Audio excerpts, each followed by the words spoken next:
राक्षस और नागराज के बीच लड़ाई चलती रहती है। चारों तरफ अंगार बरसते और आग लगने लगती है। मगर तभी नागराज कहते हैं, लगता है कि अब हिम शक्ति को का समय आ गया है।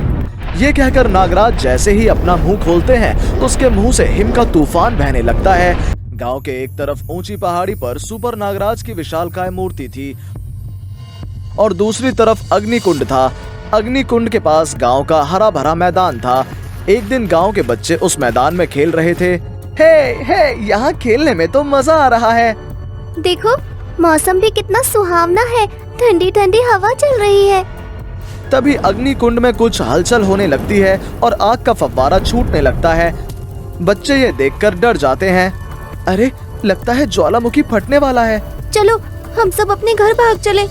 बच्चे ये कहकर गांव की तरफ भागने ही वाले होते हैं कि तभी उस कुंड से आग के शरीर वाला एक राक्षस बाहर आता है और बच्चों की तरफ बढ़ने लगता है।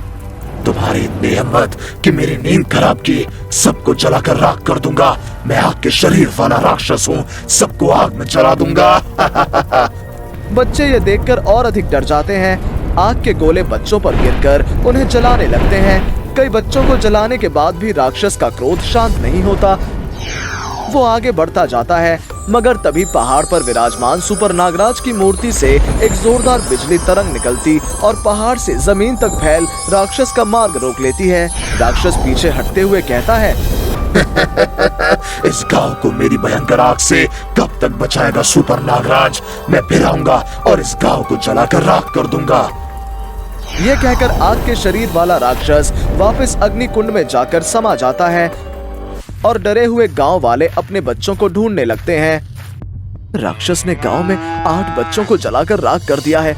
मेरा बेटा भी उनमें से एक था। सत्यानाश हो उस राक्षस का, पता नहीं इसे। आग के शरीर वाला राक्षस अग्निकुंड के नीचे बने विशाल अग्नि दुर्ग में अपने देवता की पूजा करता है। वो देवता से कहता है, मुझे सुपर नागराज की शक्ति को परास्त कर उस गांव में प्रवेश करने का मार्ग दो, शैतान राज, राक्षसों के देव।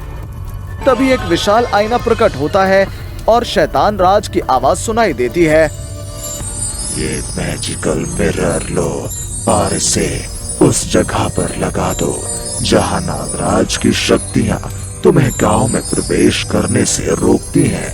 इस जादुई आईने के जरिए तुम आसानी से उस गांव में घुस जाओगे। बहुत अच्छा शैतान राज, बहुत अच्छा। अब तो मैं उस गांव को पूरा जला डालूंगा। आग शरीर वाला राक्षस मैजिकल मिरर को लेकर गांव की तरफ आता है और उसमें प्रवेश करके गांव में घुसने में कामयाब हो जाता है। राक्षस की जलती देह से छूटते आग के गोलों को देखकर गांव वाले घबरा जाते हैं। पूरे गांव में भगदड़ और हाहाकार मच जाती है। उसकी देह से छूटने वाले भयंकर अग्नि गोले कई घरों पर जा गिरते हैं और वो घर धू धू कर जलने लगते हैं। लोग चीख चिल्लाकर नागराज को पुकारने लगते हैं, बचाओ बचाओ सुपर नागराज, हमें इस आग की देह वाले शैतान से बचाओ। तभी अचानक ही आसमान काला होने लगता है और आसमान में बिजलियां कड़कने लगती हैं। इन बिजलियों के कड़कने के साथ ही मूसलाधार बारिश होने लगती है। बारिश के पानी से घरों में लगी आग बुझने लगती है और साथ ही आग के शरीर वाले राक्षस की शक्तियां भी क्षीण होने लगती हैं। उसके शरीर से फूटने वाले अंगारे फुस होने लगते हैं और देह काली पड़ने लगती है। वो घबराकर वापस मैजिकल मिरर की तरफ दौड़ने लगता है।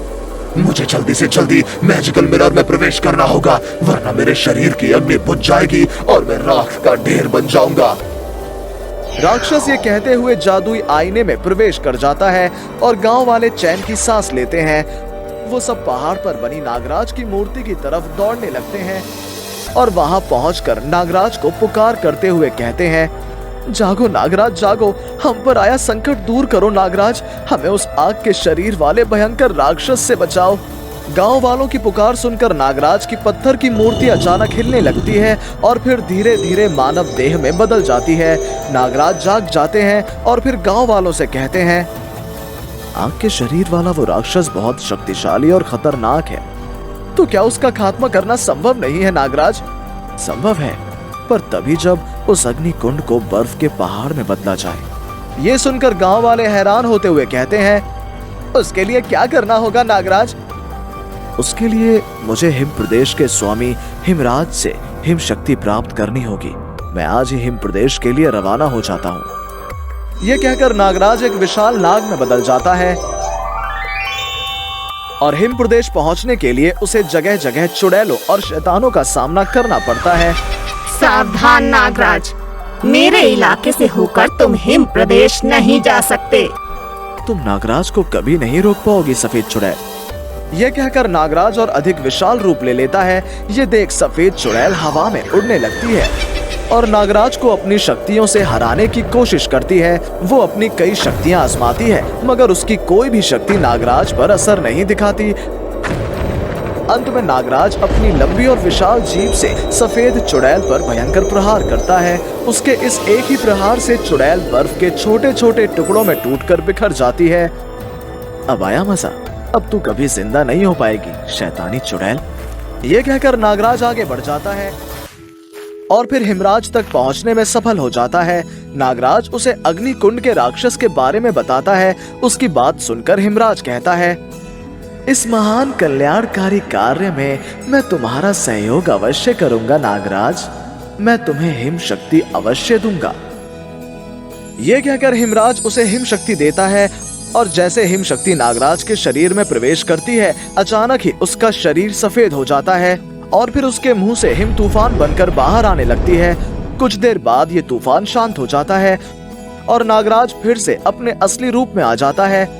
आपका बहुत बहुत धन्यवाद हिमराज। अच्छा, अब मैं चलता हूँ। ये कहकर नागराज वहाँ से चला जाता है और तभी आसमान में राक्षस को जादुई आईने में प्रवेश करते देखता है। अच्छा, तो शैतान गांव में घुसकर गांव को जलाने की फिराक में है। ये कहकर आग के शरीर वाला राक्षस नागराज पर अपनी शक्तियों से प्रहार करने लगता है। कभी जमीन पर तो कभी हवा में, दोनों के बीच भयंकर लड़ाई चलती है। इस लड़ाई को देख लोग घबराते हुए कहते हैं, अगर नागराज इस राक्षस को नहीं मार पाए तो समझो आज हमारे गांव की खैर नहीं। डरो मत, देखना नागराज आज इसे मार कर ही दम लेंगे।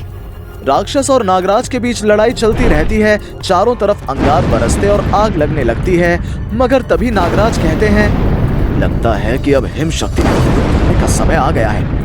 ये कहकर नागराज जैसे ही अपना मुंह खोलते हैं तो उसके मुंह से हिम का तूफान बहने लगता है। हिम के इस प्रहार से आग के शरीर वाले राक्षस की आग बुझने लगती है और वो घबराकर अग्निकुंड की तरफ भागने लगता है। नागराज भी उसके पीछे पीछे भागता है। राक्षस तुरंत अग्निकुंड में प्रवेश कर जाता है और फिर नागराज अग्निकुंड पर अपनी हिम शक्ति का प्रयोग करता है। हिम के तूफान का स्पर्श पाकर अग्निकुंड धीरे धीरे बर्फ का ढेर बनने लगता है और अंत में बर्फ का पहाड़ बन जाता है। ये देख नागराज शांत होकर गांव वालों से कहते हैं, लो, शैतान का खेल खत्म हुआ। अब वो इस बर्फ के पहाड़ से कभी बाहर नहीं आ पाएगा। ये कहकर नागराज अदृश्य हो जाता है और गांव वाले नागराज की जय जयकार करने लगते हैं। नागराज की जय हो, नागराज की जय हो। कपूर टीवी।